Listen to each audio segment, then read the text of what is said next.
seja bem-vindo ao HP Cast, o podcast do Grupo HP. Eu sou Thaís Oliveira, vice-presidente do Grupo HP, e vou auxiliar você que precisa de ajuda com a sua vida financeira.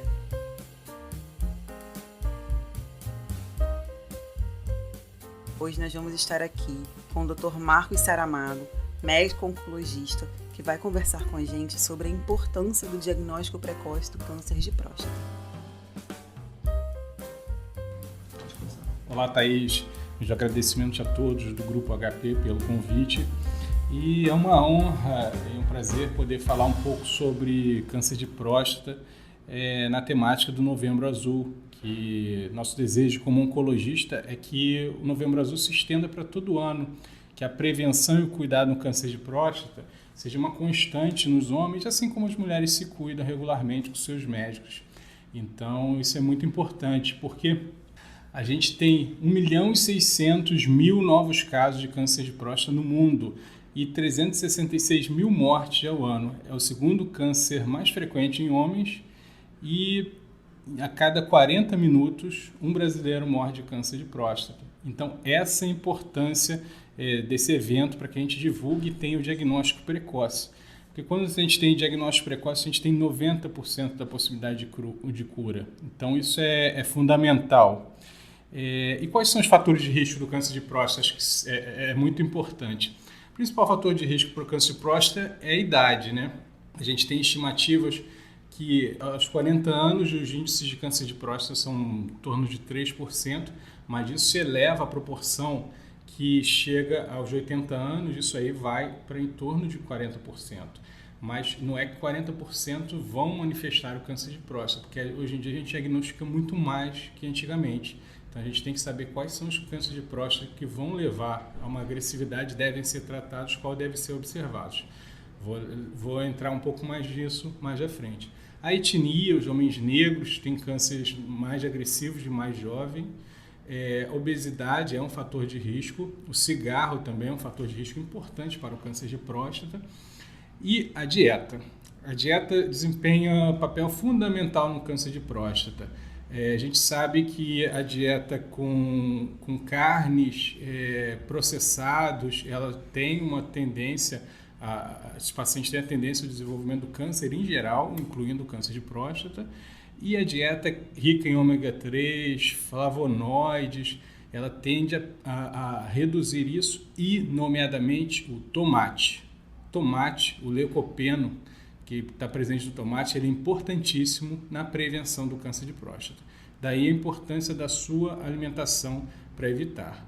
Outro fator de risco também, que é muito controverso, é a testosterona. A testosterona não é um fator de risco isolado para o câncer de próstata. Então, se dosou a testosterona está alta, isso não quer dizer que você vai desenvolver um câncer de próstata. Eu uso a seguinte analogia: não é porque você encheu o tanque do carro que o carro vai andar. Então, você tem a testosterona alta, mas isso não quer dizer que você vai desenvolver o câncer de próstata. E, levando em consideração os fatores primários, que são esses fatores de risco, isso entra na prevenção primária, para que a gente não desenvolva o câncer. Então, e é isso que a gente deve desenvolver muito no Brasil, que é pouco falado, a prevenção primária, para que a gente não tenha o diagnóstico do câncer. Já que a gente não conseguiu segurar na prevenção primária, vamos para a prevenção secundária, que é o rastreio. O rastreio entra no diagnóstico precoce. Então, tem dados que mostram que o rastreio para o câncer de próstata ele reduz em 42% o risco de metástase, que é quando a doença sai da próstata e vai para outros órgãos. Então, uma redução de quase metade do risco do câncer ir para outros órgãos. E o objetivo do rastreio é o diagnóstico precoce, que é onde a gente tem a cura. E o diagnóstico precoce é o que a gente objetiva fazendo rastreio na população em geral a partir dos 50 anos e na população que tem um risco mais aumentado a partir dos 40, 45 anos, conforme as referências. O que é um risco mais aumentado? Se for de etnia negra ou se tiver histórico familiar positivo para o câncer de próstata na família, no parentesco direto. Existem dados que mostram que se tiver um parente com câncer de próstata, o risco é 2 vezes maior. Se tiver 2, o risco vai a 6 vezes mais. Então, isso leva a um rastreio em idades mais precoces. E como esse rastreio é feito através do toque retal, que diagnostica aí isoladamente em torno de 20% dos cânceres, quando você vai no reto e o médico palpa a próstata para ver se tem alguma irregularidade ou algum nódulo associado ao PSA. E com isso, chega a ser quase 100% no diagnóstico dos cânceres de próstata. Então, o rastreio é feito com esses 2 exames.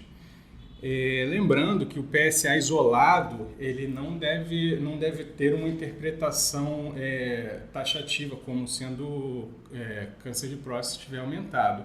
O PSA ele pode aumentar se tiver tido atividade sexual próxima ao exame, inflamações da próstata, cálculo ou até caminhar de bicicleta mesmo pode levar a um aumento do câncer de próstata. E fizemos um rastreio, o rastreio deu positivo, ou o toque retal deu uma alteração, ou o PSA deu uma alteração, a gente passa para os exames de imagem.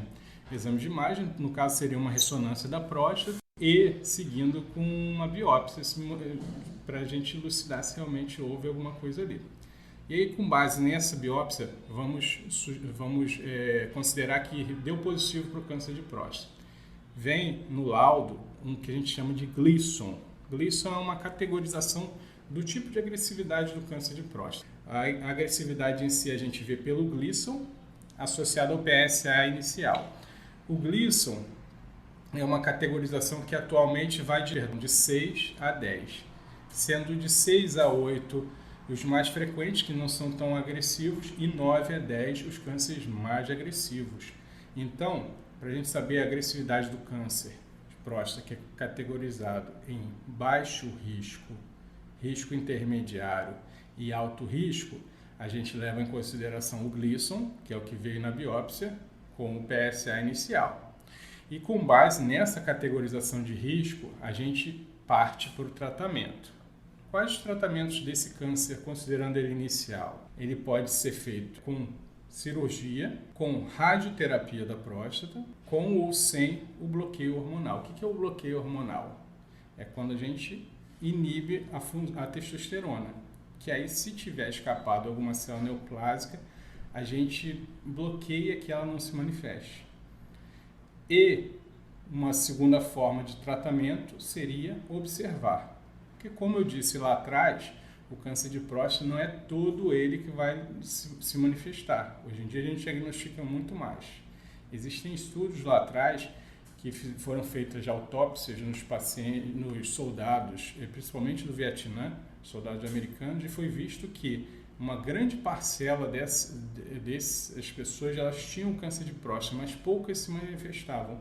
E por isso, esses cânceres de próstata de baixo risco a gente pode apenas observar. Se chama vigilância ativa. Você, a cada 3 meses, vai no seu oncologista ou urologista, acompanhado de um exame de imagem e um PSA. Se ele mantiver as mesmas características de indolência, de não agressividade, a gente vai manter a proposta. Se ele em algum momento aumentar muito o PSA ou tiver alguma manifestação no exame de imagem, aí a gente pode modificar a proposta e operar ou partir para a radioterapia. Agora, em torno da radioterapia, o que é? Basicamente, a gente expõe a próstata à incidência de radioisótopos na parede de radioterapia e, com isso, você causa uma inflamação e elimina aquelas células neoplásicas ali. Qual os efeitos colaterais disso?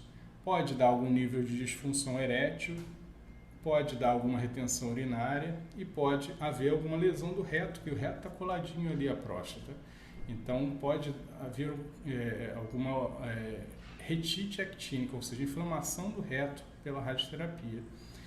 Mas, em geral, os efeitos colaterais são muito bem manuseados e regridem a partir de 6 meses. Tá? Então, isso é uma forma de tratamento, a radioterapia. A cirurgia é outra forma de tratamento, mas leva também a um risco de disfunção erétil, conforme o tamanho do tumor. Se ele for maior, o cirurgião vai ter dificuldade de livrar os nervos na prostatectomia. E também a incontinência urinária, também é um risco. Tá?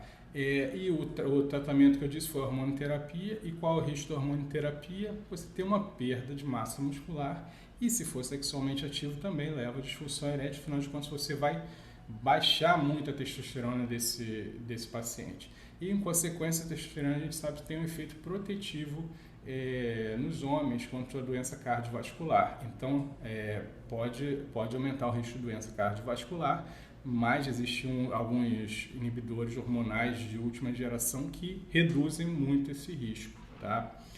Então, seriam esses os tratamentos da doença inicial. E, em caso de diagnóstico, a doença já está em outros órgãos, já levou a metástases, daí a gente pode fazer esse bloqueio hormonal com bons resultados, tá?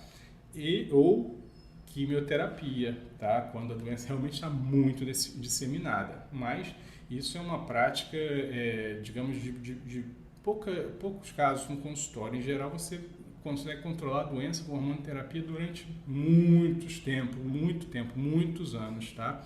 Então, é um câncer que, digamos, o manejo ele depende muito do tipo da agressividade do tipo dele, tá? Então, a gente tem essas formas de manusear, mas o ideal é focar nos fatores de risco, para que a gente previna esses fatores de risco, para que não haja desenvolvimento do câncer de próstata, e com isso a gente não precisa estar falando dele e comentando ele, né? Então, acho que esse seria o principal foco que eu vejo na medicina atualmente, para que a gente consiga manusear bem essa doença.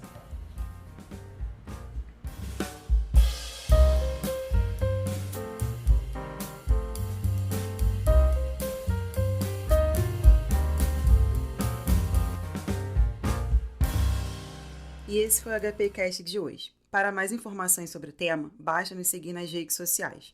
No Instagram somos @HPCapitalOficial. Nos encontramos novamente em breve. Tchau, tchau.